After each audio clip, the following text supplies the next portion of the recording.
বলো ওর বাপ নাই, বলো ওর ভাই নাই, বলো ওর লজ্জা আছে, বলো ওর শরম আছে, বলো ওর হায়া আছে, বলো ওর ইতস্তবোধ আছে, বলো তার বোধগম্য আছে, বলো তার বোধোদয় আছে, বলো সে মানুষ ও মানুষ একটা। ও জাতিকে জেলা করিয়ে জাতিকে জাহান্নামে ঠেলে দিয়ে নিজেকে ব্যবস্থা করে রুজি উপার্জন করতে চায়, সে নিজের বিদ্যা দেখাতে চায়। ও বর্ণ, ও বর্বর, ও অসভ্য, ও অশিক্ষিতা, ওর বোধোদয় নেই, ওর বোধগম্য নেই। ওই বেশ্যালয়ের মেয়ের কারণে আজকে মানুষ নির্দ্বিধায় জাহান্নামে চলে যাচ্ছে। বলো কি জাহান্নামে যাওয়ার এগুলি সবচেয়ে বড় পথ? তুমি বলো কি?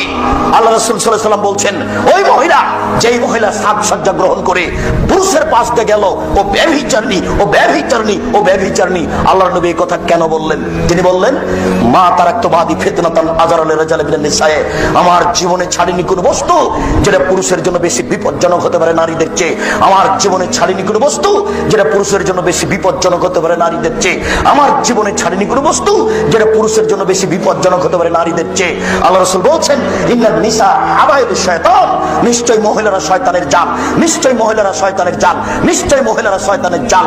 রাসূল সাল্লাল্লাহু আলাইহি ওয়াসাল্লাম বলছেন, ইয়াকুমুদ দুখুল আলান নিসায়ে, তোমরা মহিলাদের কাছে যায় না, বিপদে পড়ে যাবা। তোমরা মহিলাদের কাছে যায় না, বিপদে পড়ে যাবা। তিনি বলছেন, ইয়াকুমুল মুগীরা, সাবধান, যেই মহিলার স্বামী নাই সেই বাড়িতে যায় না।